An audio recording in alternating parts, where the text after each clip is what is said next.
Okay, thank you very much. Very kind introduction.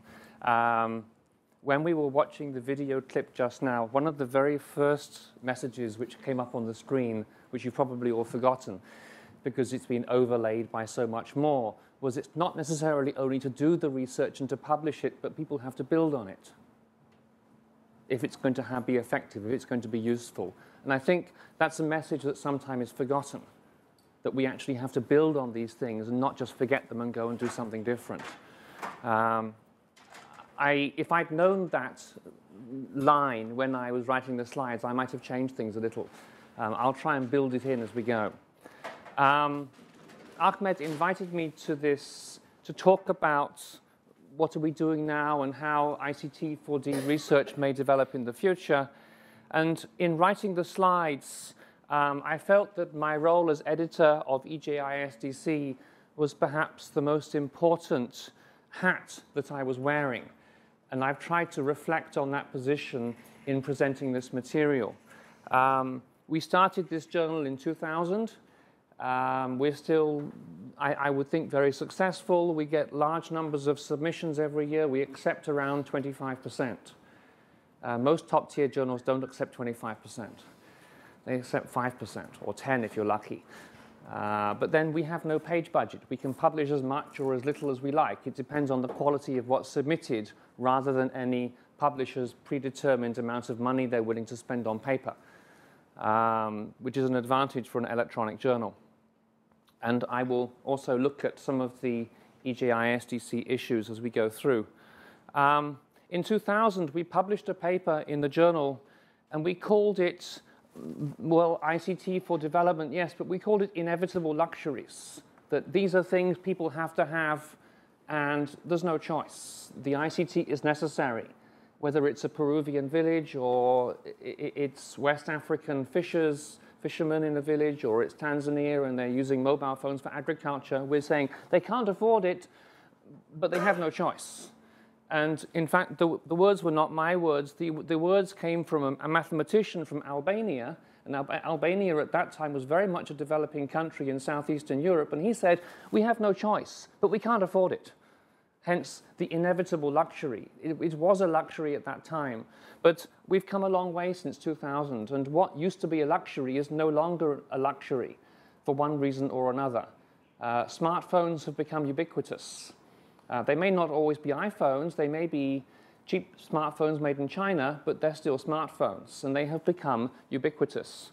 The nature of who is connected to the internet has changed dramatically. The nature of people at home being connected to the internet in developing countries is very different to what it was 15 years ago. The research has also changed. In the early volumes of EJISDC, 90+% of the authors were not living in developing countries. Maybe they had originally come from, some of them, developing countries, but most of them were outsiders. There were very few insiders publishing. Maybe they were doing, but they weren't publishing. And so if they didn't publish, we didn't know.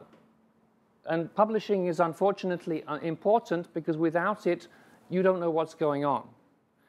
There also were not so many publication opportunities. The journals still existed, but very few of them were willing to publish this kind of material, or maybe they were willing, but the reviewers were not willing to accept the material.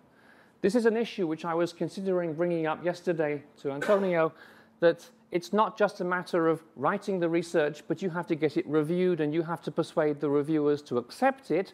I think this is something that Michael might be talking about this afternoon in terms of publication, so I won't go too far into that, but reviewers are biased one way or the other, and they may not be biased in favor of what you're doing. And yet somehow you have to sell what you're doing to the reviewers, because if they don't accept it, you're stuck. And so that is an issue that we're going to have to deal with at some point. I felt that even then there was a lot of potential for IS research in developing countries, but it wasn't always realized. Either because people weren't accessing the right data or didn't have access to problems and people, or they didn't know how to write the papers, or they couldn't publish, or there was nowhere to publish, or they didn't know where to go to publish.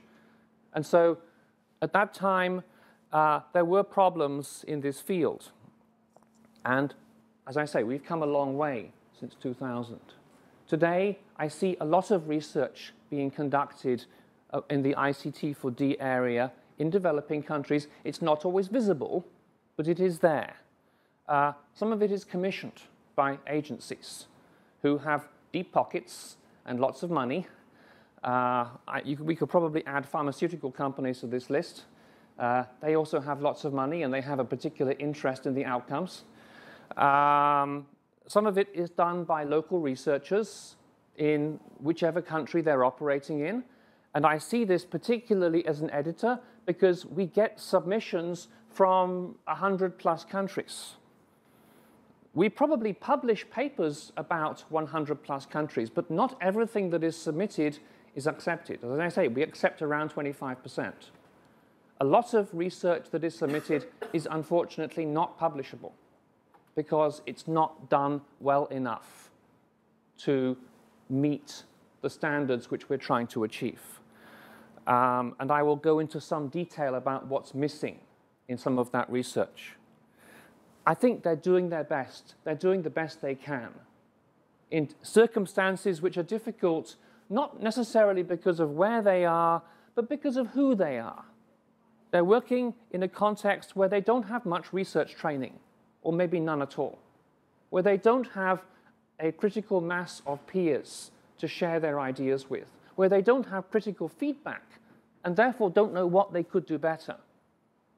And that's the local context. And when they do the best they can and submit it, and they get feedback that may even make no sense, because they don't know how they could have done it differently anyway, because they haven't had access to training in theory, or training in methods, or training in interpretivism, or whatever it is. These are words that don't really have a lot of relevance and meaning, unfortunately. And that's one of the challenges we're going to have to look at as well. To me, context is very important. And when I look at the research, I want to try and learn something about that context. And sometimes we learn, and sometimes we don't. And some authors can write a paper, and although they are based in Ghana or Bhutan or Fiji, but actually we learn nothing about Ghana or Bhutan or Fiji in the paper at all, because they never mention it. They just say, we collected some data, and here's the theory, and here's the model, and here's the result, but we don't know why or how or who for, and that the context is missing. And again, this is something else that I will be talking about with some examples. Other parts of the circumstances being difficult. It's not just where they are and what training they have. It's also complying with aiming for the very high standards that international journals have set. And I put international in quotation marks for a reason. I'm not sure they're really international, but they always call themselves like this. You might call them Western.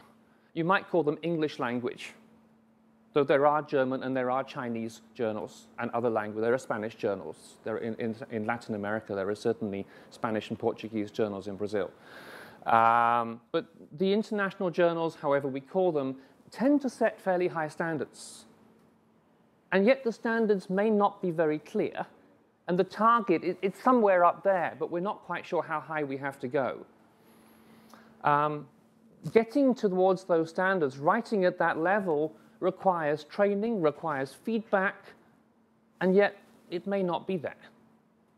So there may be the very big gap between what they can achieve and what they need to achieve, because the culture, the research culture, is not something very visible.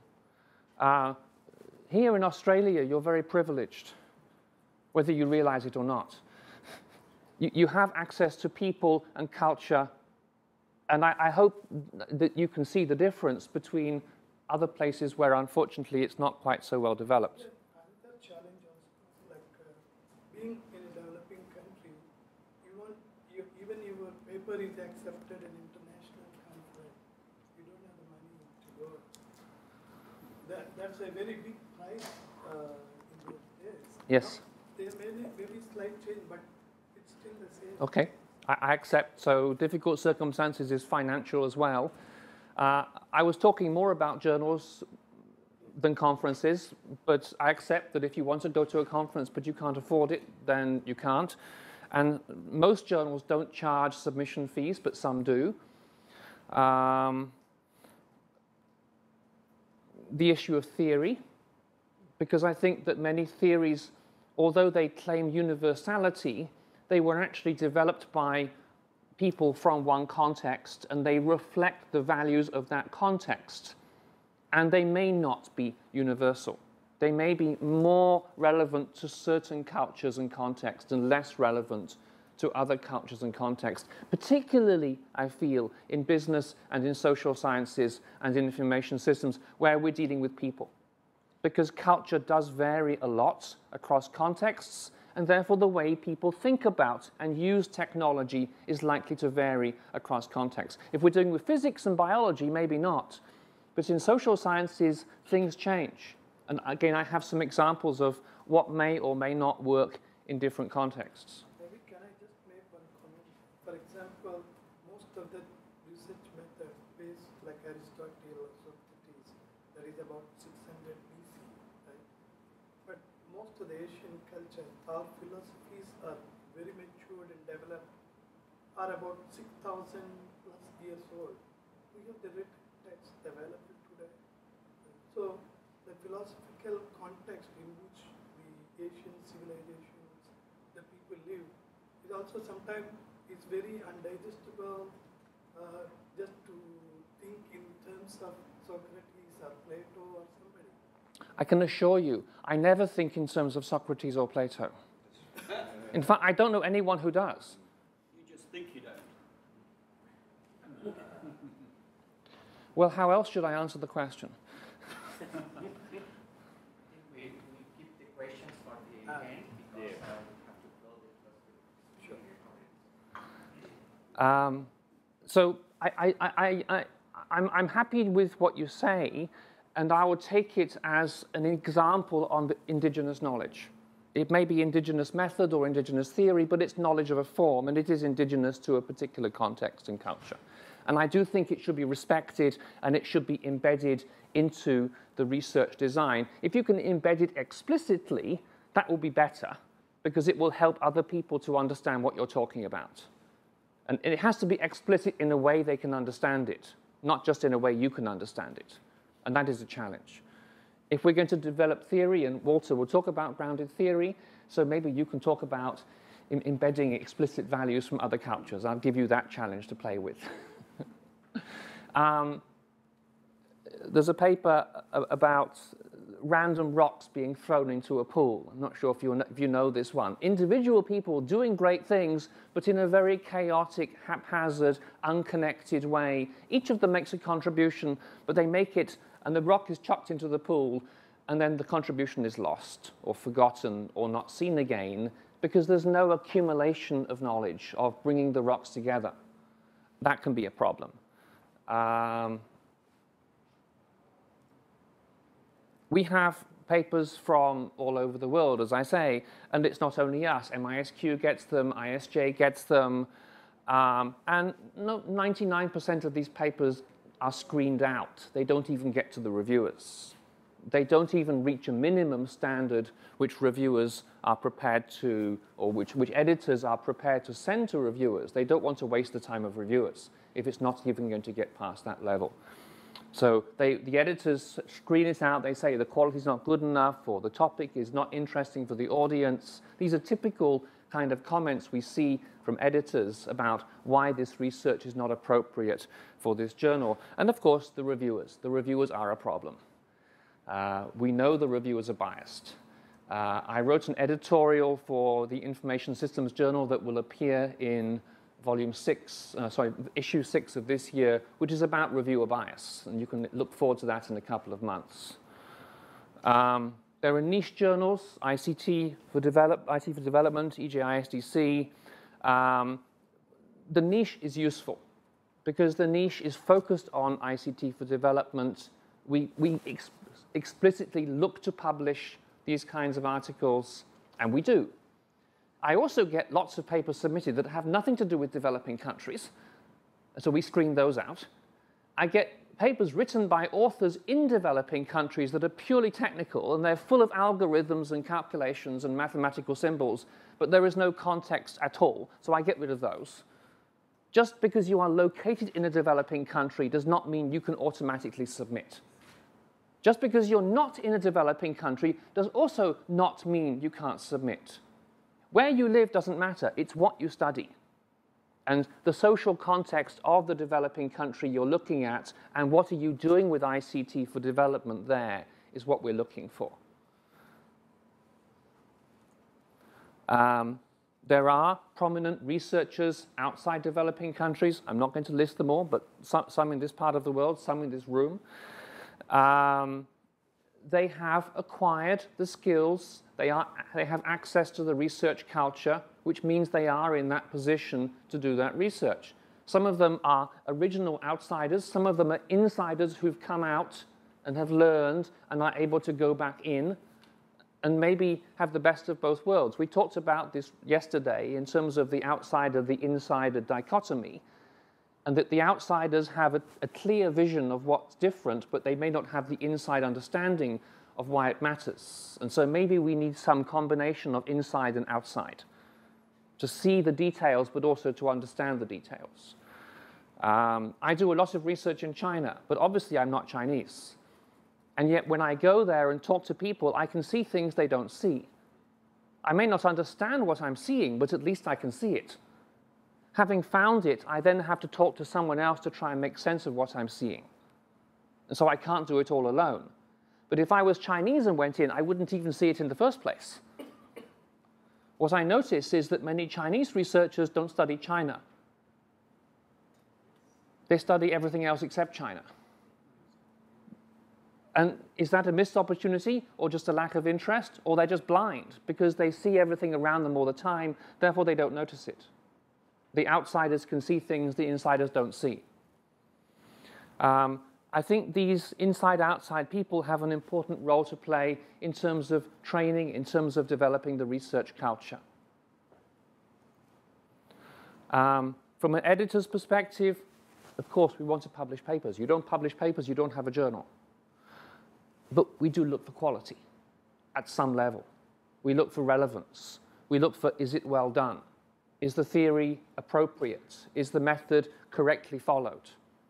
I see large numbers of papers that call themselves case studies, but actually there is no case at all.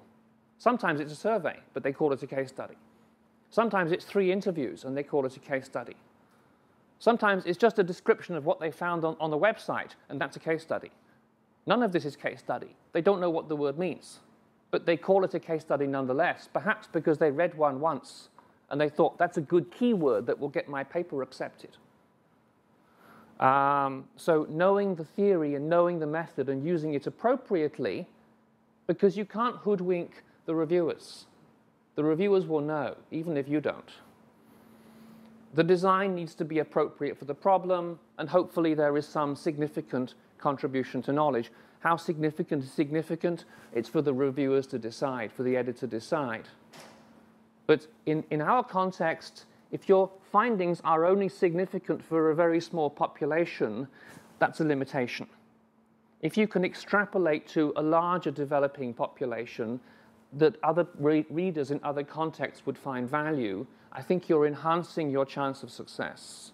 And so somehow you have to look at the broader development context, not just the very specific one that you study. But as I say, a lot of the research that's submitted is not very contextually or culturally sensitive at all. We have a lot of studies which were done in Western contexts that are simply repeated. The model is the same model. The theory is the same theory. There is no attempt to localize it. There's no attempt to make the theory or the model relevant for local context. There's no attempt to include the indigenous knowledge or the indigenous variables. It's just a Western study with Indian data, a Western study with Chinese data. There's nothing Indian about it at all, except the data. There's nothing Indian. There's nothing indigenous Indian about it. It's, yes, this theory can be applied in India, and it works. Okay. But what do we learn about India? A little bit, but not as much as we could have done. And so the context is not always very carefully looked at. See if I have, yes. Well, these are some examples of papers. I changed the title slightly, but these ones were rejected. I'm not giving you the whole paper to analyze, I'm just giving you the title. Why would we want to use TAM to study internet adoption in Indonesia? You can do it. We receive hundreds of TAM studies. 99.8% are rejected because it's simply a pure replication. And TAM has been repeatedly and repeatedly and repeatedly studied around the world so many thousands of times already. I'm not sure for how much additional value. I hope there are no TAM researchers here who I'm offending. Michael, are you a TAM researcher? No, thank you. Modeling students' intention to adopt e-learning, a case from Egypt. Nothing wrong with the context, e-learning, nothing wrong with Egypt, but there is a problem with modeling students' intention. I'm really not interested in intentions. I'm interested in behavior. I'm interested in what do people do, not what might people do if, and if there is 101 conditions about whether they will do it or not. The university concerned had no intention of implementing an e-learning program, but the authors went to study what might happen if they did so anyway. But there was no prospect of it happening. So it's an utterly hypothetical situation. If there really was such a program, then I would say fine, but go and study actual use of the system. And maybe we'll learn something about that. And maybe there's something Egyptian about this. Maybe there's something African. I don't know what. But maybe there is something different here. Barriers to putting business on the internet in Malaysia. I would say this is a very old topic. We've had papers about this 10, 15 years ago. It's time to move on. You can do this in 300 countries, no, 225 countries around the world, but do we have to have 225 papers about 225 countries in order to prove the point? There's a limit. If it was a cross-cultural comparison of Malaysia and Thailand and Singapore and Indonesia and so on, yes, there might be more value. But very narrow studies of very narrow populations on topics that really are not current, but topics were current 10 or 15 years ago, there's no point. Okay, I won't say any more about TAM. I've had enough of TAM. Enough of TAM, okay.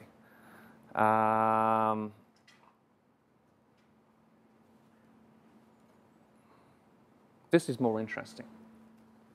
This was a paper that was submitted about a year ago looking at ERP systems. And in the paper, the authors said, we studied an ERP system in the Southwest. That's it. That was the context, the Southwest. Seriously. And a reviewer who is seeing the paper blind does not know who the authors are or where the authors are. And that's what the reviewers would see. The literature review is not too bad, but it's mostly Western literature. The instrument is okay, but it's based on the literature. Therefore, it's basically a Western instrument. The data collection looked fine. The way they collected it, the way they analyzed it, the statistics, no problems. But we learned nothing about the context where this Southwest was. So the reviewer would do what? What would the reviewer assume?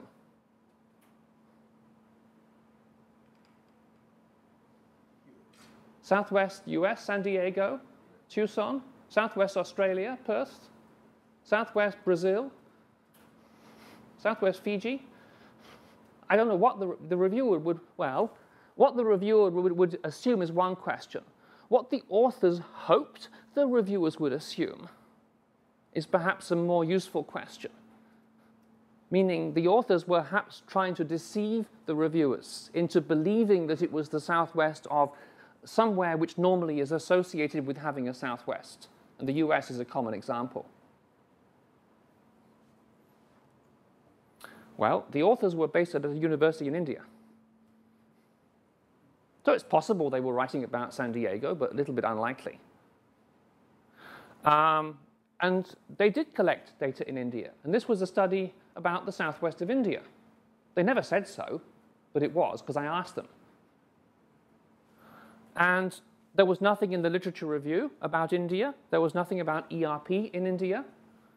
There was nothing Indian about it, except the authors. And the fact that the data was Indian, even though we didn't know, even though the constructs and the model were not. I felt it was a missed opportunity.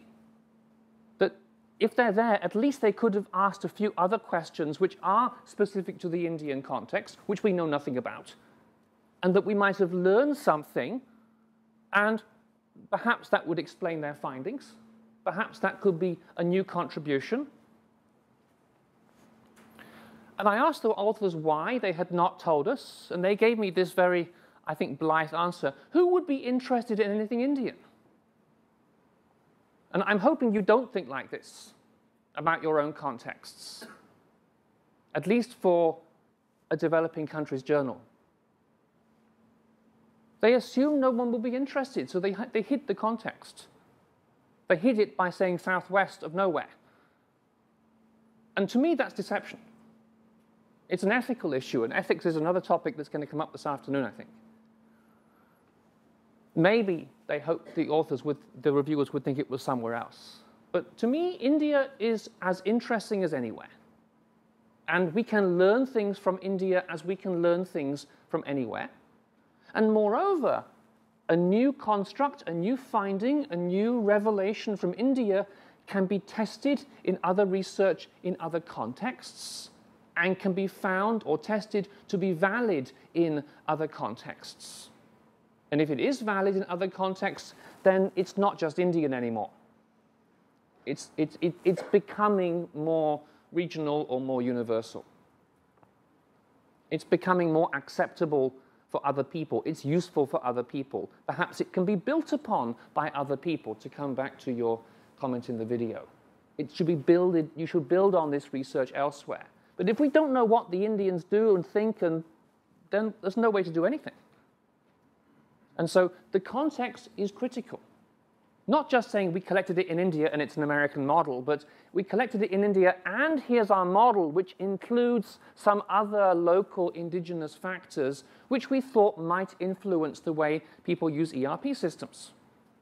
And maybe they do and maybe they don't, but at least you look, rather than just not bothering.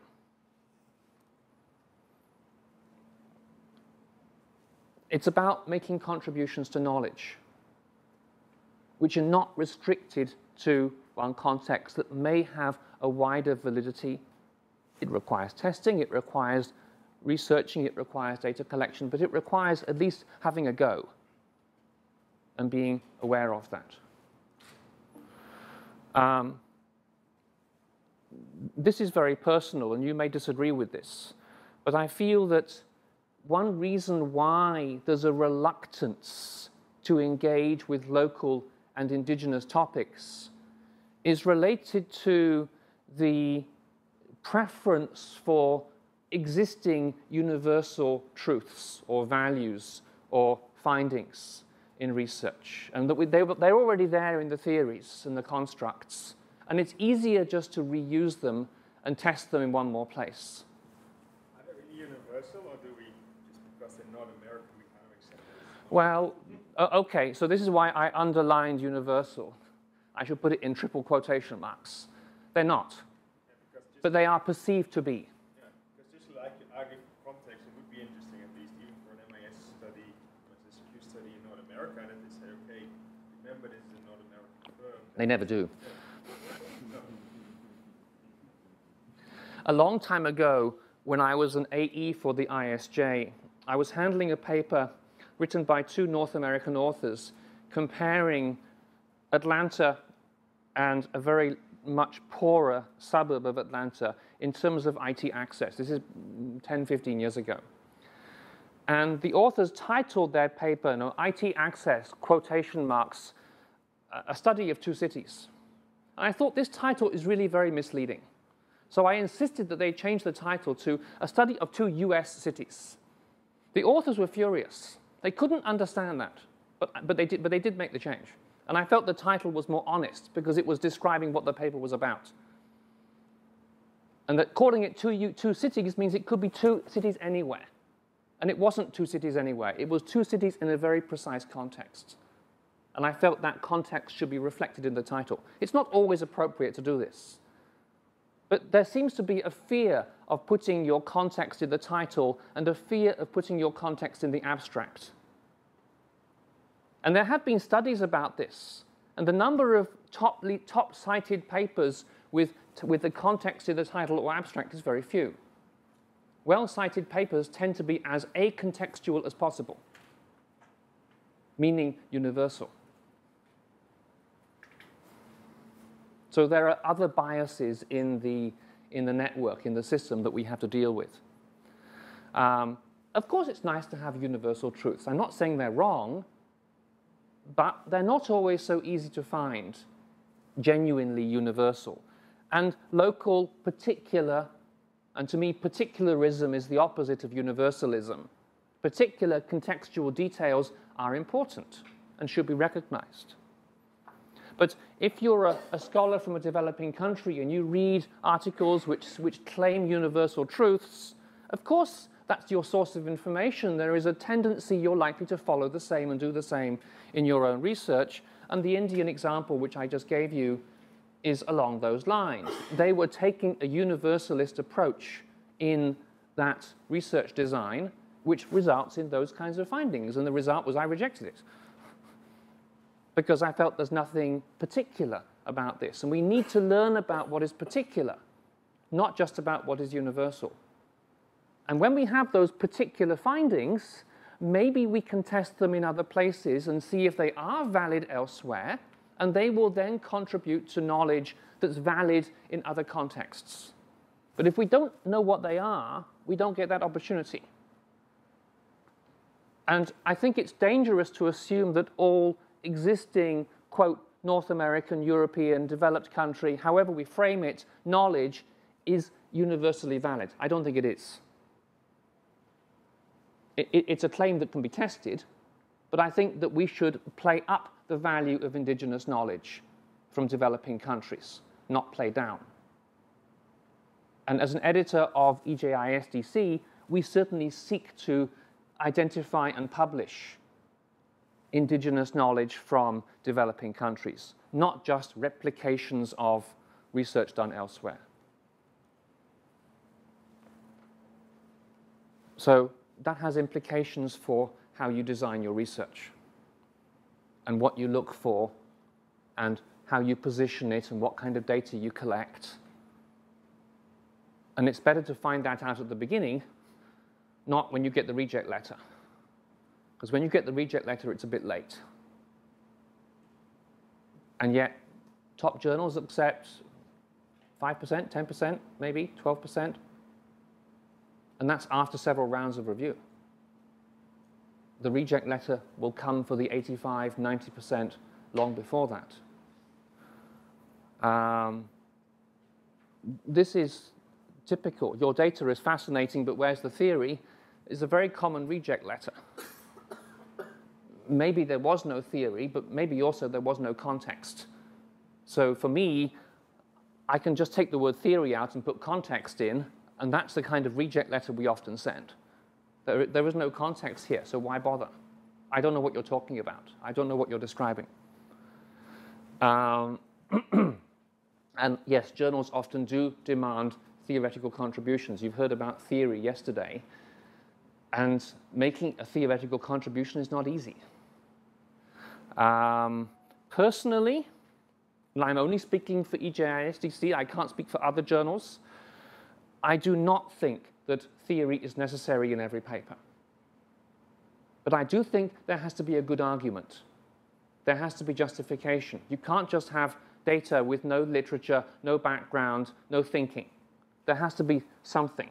It may not be a formal theory that you're developing or testing, but there has to be some kind of argument, some kind of idea being developed so that we can learn something from it. So I would rarely send this kind of letter. There's no theory. I would send the letter that says there's no context.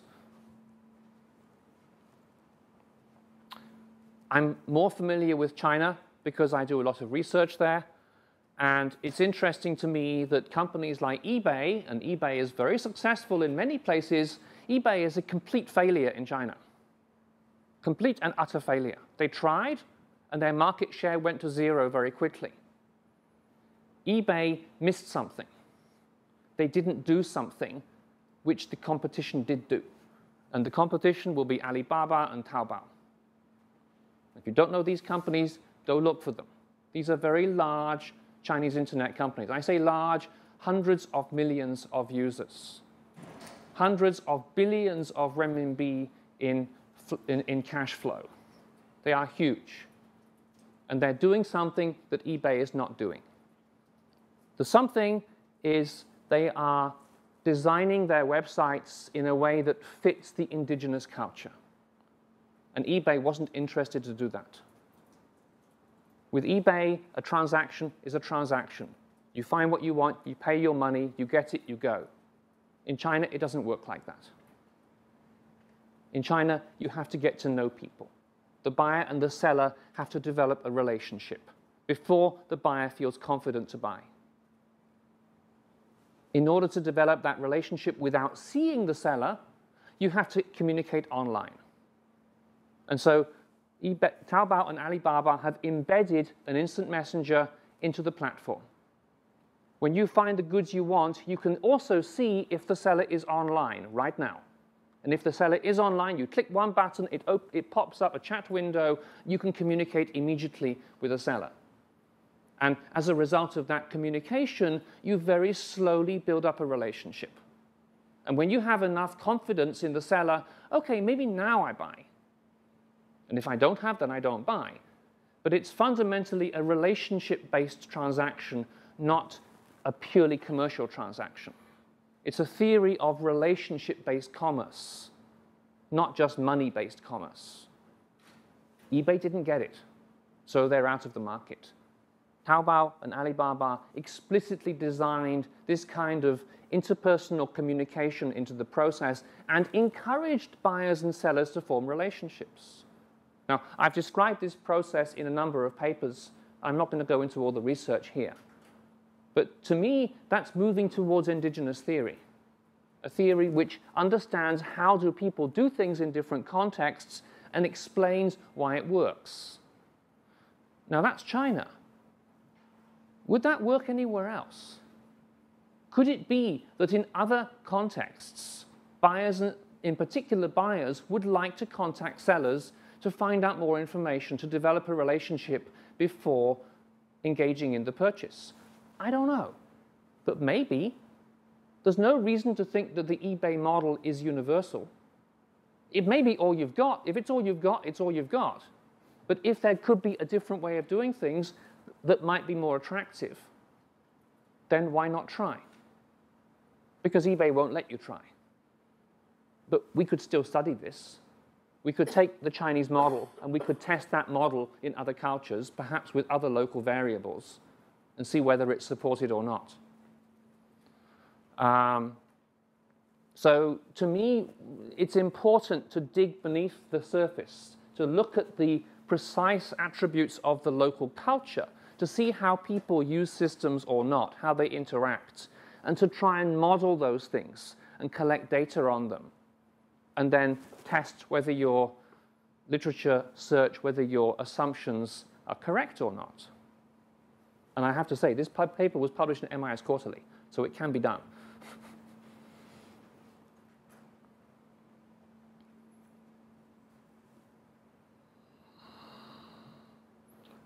Okay, this is more or less what I was saying before. I was thinking of talking about theories, but then I realized that you've had a class on theory already, so I'm not going to go into theories. But if you don't know this web page, you should do, because this web page is a link to a long list of theories and detailed explanations of what those theories are, what their assumptions are, what are the key papers that have used those theories. And it's a good resource for PhD students who are not sure which theory to use, or not even sure which theory exists. So you can write this one down. And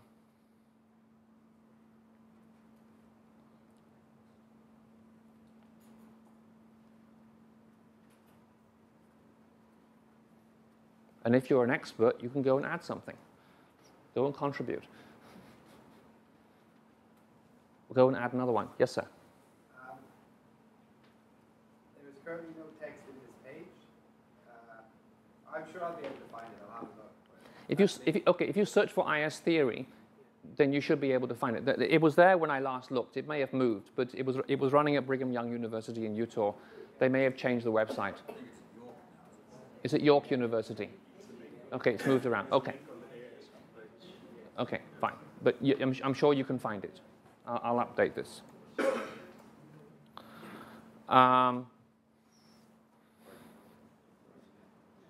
One problem with theory I see is it seems to have been added after the rest of the research was done. And maybe it was added as an afterthought because the researchers realized, oh, we missed that. But the reviewers have said, where's the theory, so we better go and add one. And it doesn't fit. It wasn't used in the design, but they want one, so we give them one. It's far better to do these things at the beginning than try and fix them later on. You don't want to fish for theories to find the one that fits when you haven't actually used it anyway. Far better to design the theory into the research in the first place, and then reflect on the validity, the usefulness, the relevance of that theory throughout the research process. The theory doesn't have to stay the same one. If you find the theory doesn't fit, you can change it, but you will have to then change your research model. You'll have to be changing what you do. This is a very simple, high-level model which I developed for a paper on action research. And does anyone do action research? I got one nod, but two nods, but no hands. Okay, I have a few. And again, I'm not going to do a tutorial on action research, but inside the traditional black box 5-stage model of diagnosing, planning, intervening, evaluation, we try to show what the role of theory might be. And this is another paper we published, and we identified two different kinds of theory. The theory in a very loose sense that is used to help diagnose the problem, trying to make sense of the situation we see ourselves in. And this could be a theory. It could be, I've used the balanced scorecard as a theory to diagnose problems in strategic planning. I use something called the value shop as a way of describing how is work done in a particular context. It could be a very simple model for making sense of the world that your research subjects are living in and what they do and how they work. And it's not a theory in the predictive sense, it's purely descriptive. The focal theory is the one that you're using to drive the change process. So if you're engaging in organizational change and you're going to use punctuated equilibrium theory or you're going to use social exchange theory, then that theory becomes the focal theory to try and drive the change that you're pushing into the organization. And so identifying different types of theory and seeing how they fit in action research can be quite useful. It can help to ensure that there is theory, because one of the criticisms of action research is there's no theory, or there's no research. It's all action but no research. And theory is certainly part of the research. So for this particular model, for action research, theory is important, and this is one way you could represent that. For other methods, theory will also be important. Very few methods have no requirement for theory, unless your method is anecdotal investigations. Then maybe you don't have to bother, but then maybe we won't publish it either. Theory is taken very seriously by editors and reviewers. If you choose to omit it, you better have a good reason why. And you better be very explicit about why you have no theory. Maybe you want to ground a theory out of your data. Walter will talk about it this afternoon. But make sure you do ground a theory. I have seen so many papers that claim to be using grounded theory that ground nothing. They have data, but they don't do anything with it. And there's no grounding at the end of the day. And to me, again, you're using grounded theory as a way of not doing theory. You want to comment on this or not now? No? Okay. A number of years ago, I was an external examiner for a PhD from South Africa. And he claimed to be using grounded theory. He was studying agricultural ICT in Botswana. The data was fascinating, but there was absolutely no theory grounded. He could have done. He had the data, but he didn't. He just assumed grounded theory means a theoretical data collection. And then he forgot to do the last thing, which is create the theory at the end of it. I said, no, major revisions, 1 year. I'm not going to let that one go as an external examiner. You've got to go, if you want to use grounded theory, then you ground a theory. If you don't, then call it something else. Call it a case study with interview data. That's fine, but don't call it what it isn't. I feel that we could well use better theories. In information systems, not so many people build theory. We tend to borrow it from organizational behavior, from psychology, from sociology. Nothing wrong with doing that, but they were designed for particular contexts. And maybe they're not designed for what we're looking at. And so we need to be aware of the potential to maybe adjust an existing theory, to extend an existing theory, to add something to it, to play with it, to come up with a new way of thinking. And to me, a theory is simply a way of making sense of the world. But if the world is very different, maybe we need a new way of making sense of it. And if you are familiar with that context, then you are in a prime position to try and help make sense of it for us. And so grounded theory is great, but to me, why do you want to ground a theory? Maybe because there isn't an existing one, but also you're doing it for the benefit of your audience. And this is back to interpretive research again. Why do the interpretation? To help other people understand something special about your context that you're studying. You're not doing it for yourself, unless it's a PhD. You're doing it for an audience who's going to read about it. Same for grounded theory. You're doing it for people who will then learn something new that they didn't have before. We see a few examples of well-done grounded theory occasionally, but I feel that it's not very well understood. People don't know how to ground theory. There aren't too many good examples they have access to, and as a result, they tend not to ground anything very useful. What we also need more of is constructive reviewing. And this is something that EJISDC, but also ISJ and IT and people, we feel very strongly about. Too many reviews are too destructive. Reviewers are very good at finding out what's wrong. They will tell you in 300 pages how useless your paper is. They'll write a review that is 3 times longer than what you wrote in the first place, but they won't help you. They won't help you to make it better. They'll just tell you what's wrong. And this is something we as editors have to do something about. But you, if you are invited to be a reviewer, and I have to say, PhD students tend to be the toughest reviewers because they all go through the research methods class, and they know how to do it, and they go and review a paper which didn't do it, so they say it's rubbish, and they reject it. If you want a genuinely polite, constructive reviewer, you want someone who's almost retiring. I think there is an inverse relationship between age and constructiveness. If you want to nominate an editor for your paper, don't pick the person who was just promoted to AE or SE. Pick the person who's just about to rotate off, because that person has a quota of papers to accept. And Michael may disagree with this. But it's true that there are some editors who almost never accepted a paper during their tenure. And then the chief editor is saying, look, Michael, you haven't actually accepted anything yet. Could you accept 1 or 2 before you go? Have you had this conversation? No, not for you. He accepts. OK, put Michael as your SE. That's fine. Some journals do focus on developmental and constructive reviewing. Yeah, identify the weaknesses, but point out what they could be doing about it. How could they improve? What's missing? What could they have done differently? It's not about how much you write, but it's about the flavor of the writing. It's about the missed opportunities.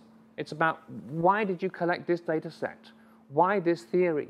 Could you justify this better? Could you provide more detailed analysis of your findings, not just write down a table and then you're done?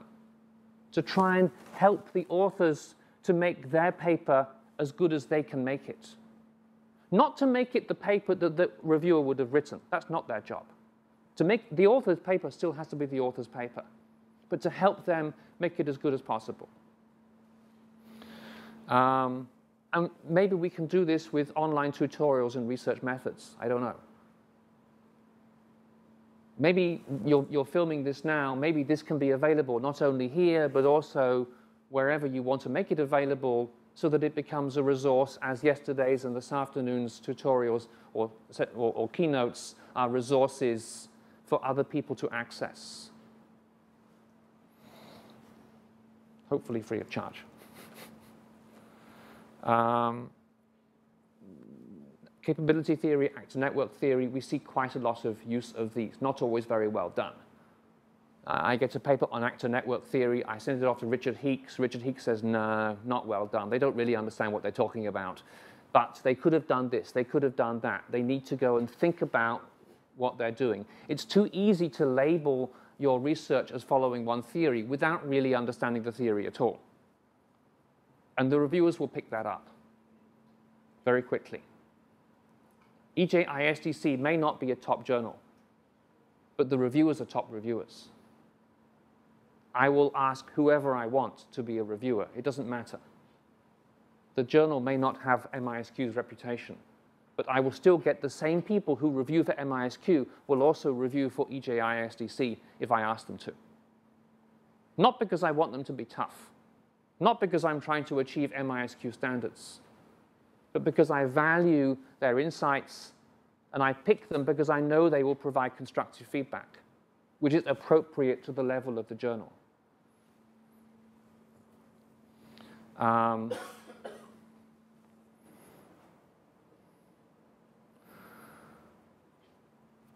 This last problem here is difficult.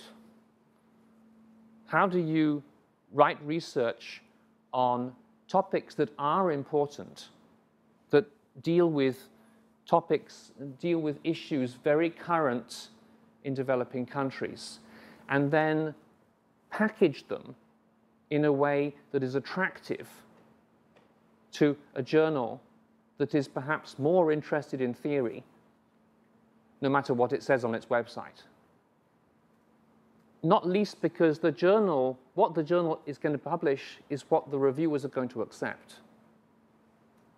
It's easy for the journal to say we are developmental and we are open-minded and we publish everything, but the reviewers don't agree. And there is often a tension between what the reviewer values and what the editors value. And a good editor will pick reviewers because they are open-minded or because they are constructive or because they are prepared to accept, in principle, certain kinds of research. But not every journal does that. And I think sometimes the reviews I get back suggest the reviewers just don't care. They care on very particular standards being achieved and not much else. I have met reviewers who have proudly told me, so far I have not accepted I have not recommended acceptance of a single paper for Journal X. Like, it's their reputation not to accept. This is very counterproductive. You don't publish, then you don't have a journal. When I was first an AE for ISJ, I think I didn't accept anything for a year. Every paper I was AE for, I rejected. And I say this now, looking back, not exactly with nostalgia. Now it's very different. But young AEs tend to be rather strict. More experienced AEs tend to be a little bit more easygoing, more confident in themselves about what is a reasonable, publishable contribution and what is not. And recognizing that not all research is imperfect. All research has holes. that doesn't matter. It's about publishing something that is interesting, that is provocative, that makes people think, that we can build on, rather than looking for perfect papers. Your paper won't be perfect. But if you send it to a AE who's looking for a perfect paper, it won't work. So finding the right people to be on your review team is very important. And many journals allow you to nominate. You can choose who you'd like the SE, AE reviewers to be. SE, you will normally get. AE, you will normally get unless they're overloaded. Reviewers, you'll probably get one of the ones you asked for. Maybe not all of them, but at least one. When I look for reviewers, I look at your reference list. Who are you citing? Who do I know that you're citing? And if I know them, then I may ask them. So be careful who you cite. If you want to cite someone critically, be careful. They might be your reviewer. So choose dead people, it's safer. Or choose people who you know are so busy they won't have time to do reviews. Yeah, they're slightly tongue-in-cheek, but seriously, whoever you cite potentially is your reviewer. If you don't want someone to be a reviewer, well, what you could do is you could acknowledge them. Put them in the acknowledgements as someone who helped you. Because people in the acknowledgements normally don't get asked to be reviewers. You can cheat the system this way.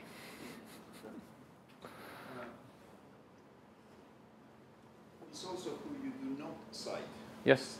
Let's say that you go for ISJ, and there is, in your topic, there is someone that did excellent work in ISJ, and you are not citing that person, and maybe it's a leading author. So knowing your literature and knowing your journals, and your literature in that journal that you try to publish is extremely important, because that person could be one of your reviewers as well. Yes.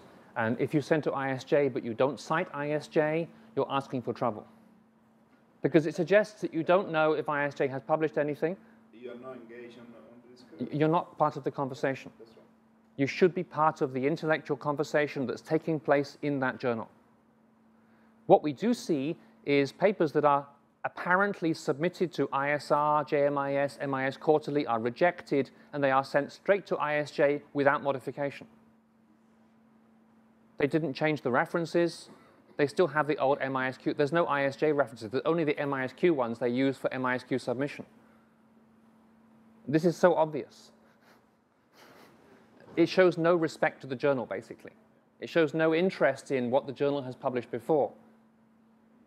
And as a general comment, most authors seem more interested in publishing their research, but not interested in anybody reading their research. Because it's good for your CV and your tenure and your job and your promotion. But someone's going to read this, or you don't care? Well, if you don't care, why should we publish it? So you have to demonstrate an interest in the journal to which you are submitting. One way is by showing that you've read other papers published in this journal previously and you are building on that research. You are helping to advance knowledge in those areas. You could put something in the cover letter. You could explain why your paper is relevant for this audience. And you could try to make sure that half your references are not MISQ, unless you're sending to MISQ. It's a good journal. I have nothing against it. But it's problematic when authors have literally half their citations, I've counted, from one or two journals. And they just ignore everything else. The world is bigger than one journal. When I review papers for MIS Quarterly, I recommend they cite IT for development journals. They feel very puzzled about that.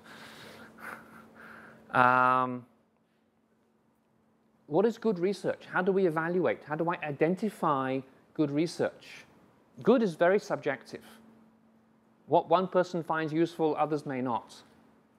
And of course, you would like to be writing good research, and you'd like to know which papers are good. Maybe because they can be something that you can look at and think about, and how could that design help me, or how could I not copy the paper, but learn something from the design that I might be able to do as well. And I find that citation counts and download statistics are one kind of measure. Normally, I don't like numbers. And in all these slides, the only numbers are the ones in the bottom right-hand corner. I don't do numbers generally. I'm a qualitative researcher. But download statistics can be quite interesting. Which papers have been downloaded and which ones have not? Which ones? Got an internet connection. Sorry? Whose mum's got an internet connection? Perhaps. Or who has subcontracted their mum to go and download their own paper 50 times? Is that what you mean? Yes? Yes, true.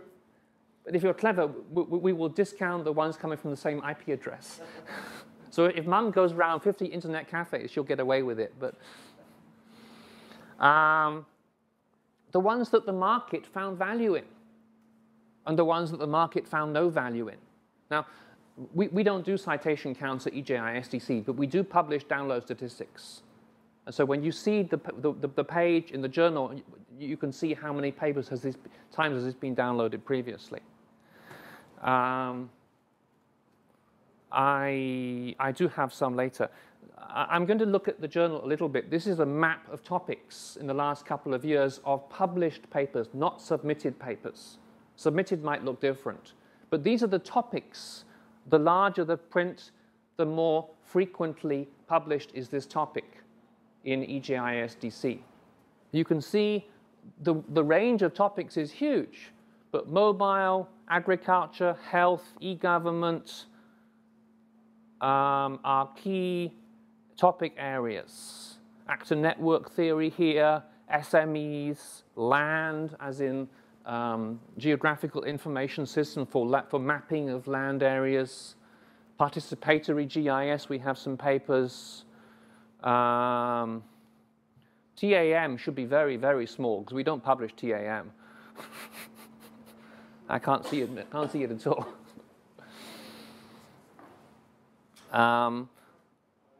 To give you a sense of what kind of things we look at. Yeah, here are some downloads.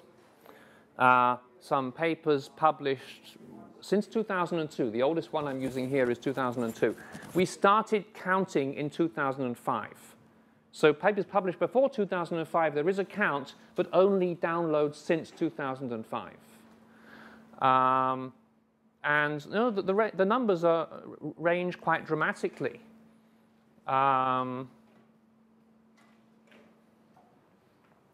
If this guy got his mum to do the downloads for him, she was working hard to download the paper 40,000 times. And papers published only a few months ago are still on 500. Here, the numbers on the left is volume number, paper number, and the year of publication. And so I just picked out some which are more highly cited. The health IS in Ecuador at 70,000. That's amazing.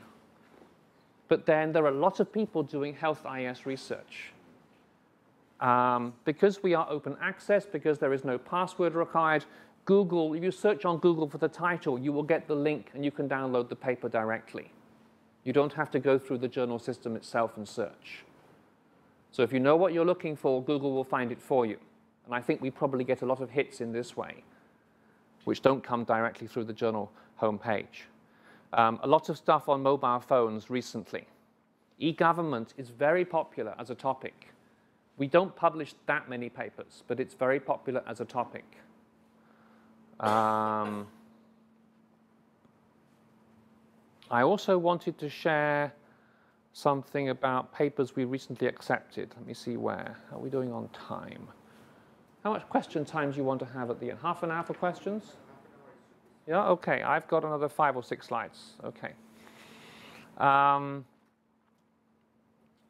I'm looking for contributions that are not just testing existing theories, but things that are more grounded, more developmental, more pushing the boundary of what we know, either in new contexts or with new problems, emerging problems. New technologies are interesting. Mobile is still relatively new in many places. And mobile phone may be the only mobile application, but innovative uses of mobile phones in developing countries is very interesting. I think some of Ahmed's work on mobile government and mobile phones for government, and we have papers on this, will also be the kind of things we would look at. M-government is more interesting than E-government, and particularly M-government in the field, not just M-government in central government headquarters. It's not just the governance process, but it's how it applies to citizens. Having a good research question enhances your chance of being published. So don't just go and do something and think about the question later, which seems to happen rather often. Think about the question, think about what kind of data you need to answer the question, think about which theory might help, plan it, design it carefully. Don't just jump into writing. Intentions, as I've said, I'm not very interested in intention studies. I'm much more interested in actual use and continuous use, not just one-time cross-sectional, but longitudinal use. This has much more value. What have people done and continue to do because they find it worthwhile? Then there's some sense of continuity and some sense of long-term value. I think grounded theory, if it's done well, about what actually works, what makes a difference, how do we make sense of a new phenomenon in a new context, can be very interesting. And I would welcome these kinds of papers. Here's two papers which, the first one has been accepted, but I don't think it's published yet. The second one is still under review, submitted in the last few weeks, well, last few months. Gender-related challenges in ICT4D fieldwork, using data from India. Poor female mobile phone users in India. This is a new topic for us. We don't see much gender-based research or gender-differentiated research. I think that could be interesting. Blind micro-entrepreneurs. Well, entrepreneurs, of course, is a hot topic. Innovation and entrepreneurship are always interesting.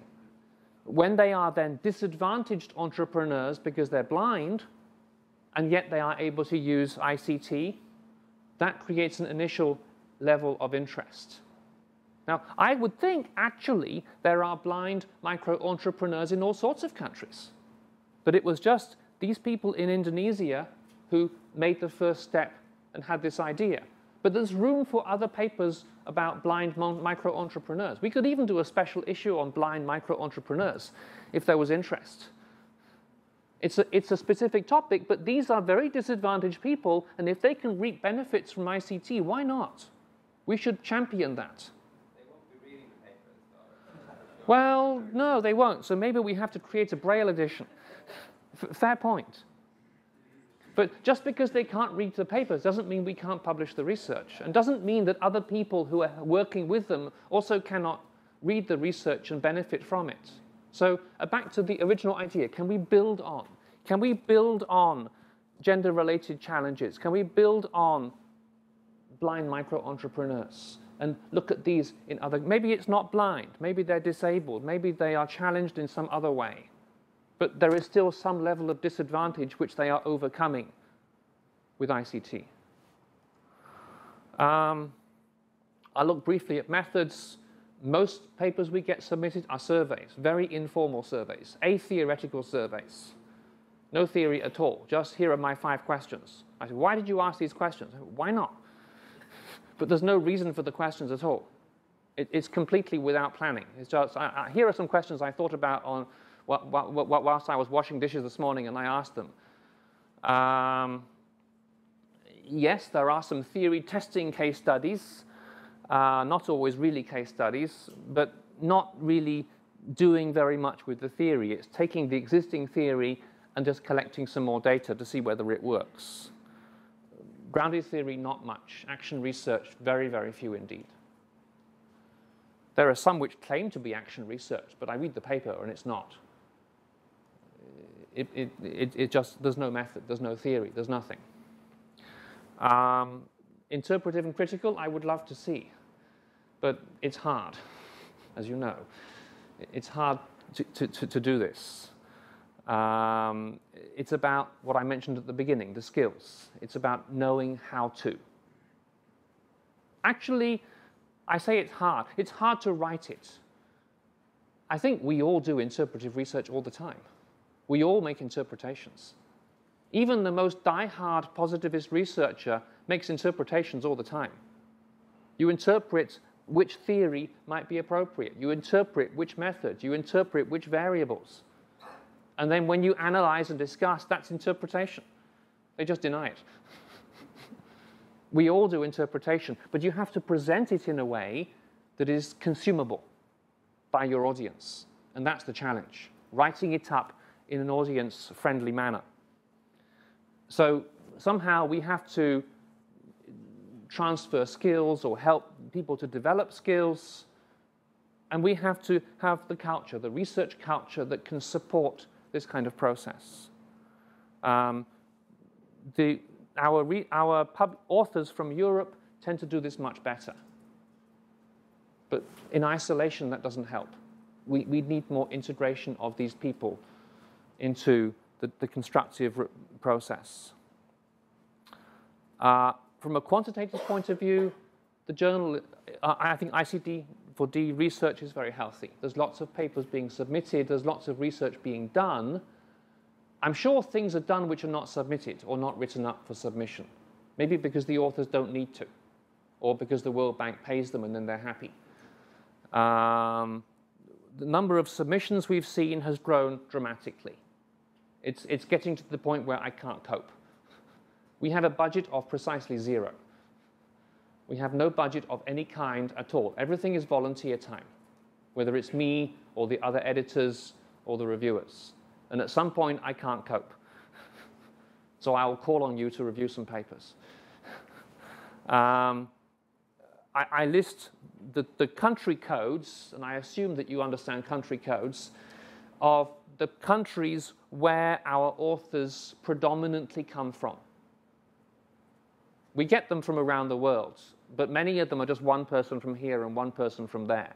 These are the countries where we tend to get more people from. If I was to list the whole lot, it would be the whole slide. Brazil, Botswana, Egypt, Fiji, Indonesia, India, Iran, Kenya, Malaysia, Nigeria, Pakistan, Saudi Arabia, Thailand, Tanzania, South Africa. We get a lot from South Africa. We get a lot from India. We get a lot from Malaysia. And some of these countries, I feel, are borderline developing. China is a developing country. Some parts of China is definitely a developing country. Beijing and Shanghai are definitely not. But then, you know, some parts of the US are a developing country. Absolutely, yeah. Some parts of the US, I mean, downtown Detroit, I'd say that's a developing country.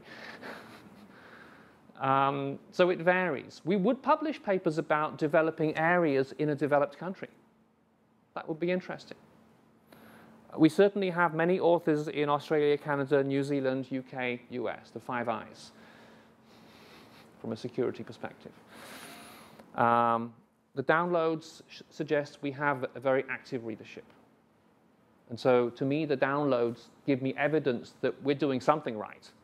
Someone is finding value in what we do, and that gives me hope that we should continue doing the same kind of thing. We publish about 50 papers a year, that kind of number. What we want to do next is to push the quality up. The papers we published 15 years ago, we would not publish today, for the most part. Not because they're out of date, because they weren't done that well compared to today's standards. This is always the challenge, particularly for PhD students. The standard of a PhD 10 years ago is not the standard today. The standard of what you could publish 10 years ago is not the standard of what you can publish today. It gets harder.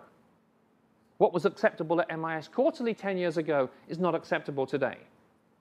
The standard has changed across all methods. The number of submissions has gone up, but the number of pages available for publishing has not changed much. So it squeezes you. The accept rate has dropped. That is true for us too. I can't publish unlimited quantities because I don't have the time to process it.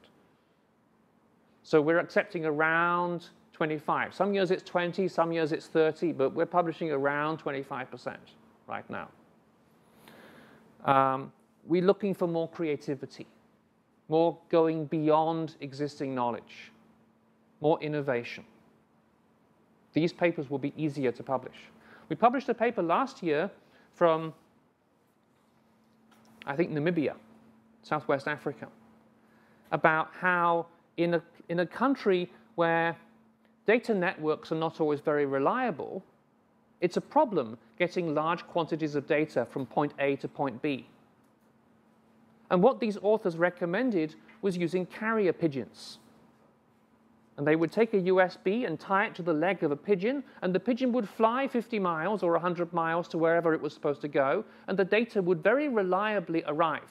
Now, you could always, you can always have redundancy by having 3 pigeons and having the USB for each. But if you sent it through the network, it might take 3 weeks or just not arrive at all. And so although carrier pigeons are not ICT, they do work. Well, maybe they are. So the pigeon is the technology. What do you do when the network is not reliable? You find another solution. So we published that paper because I thought it was innovative, and it is a solution to a problem. I'm hoping other people are using pigeons and could tell us about it. Okay? So think outside the box a little bit. What works in your context? What do people do in your context that is perhaps different? But it works is the important thing. And maybe it's valid in other contexts as well. It's not just your context. It has validity beyond. But if we don't publish it, we can't test it. You might think it's only valid in your village. Well, maybe not. But we don't know until you tell us about it, and we can then ask other people to build on it and test it and see whether it works. And if it does, great. And if it doesn't, okay, but we've all learned something. Whoops. Oh, it's jumping. Okay, done. Thank you.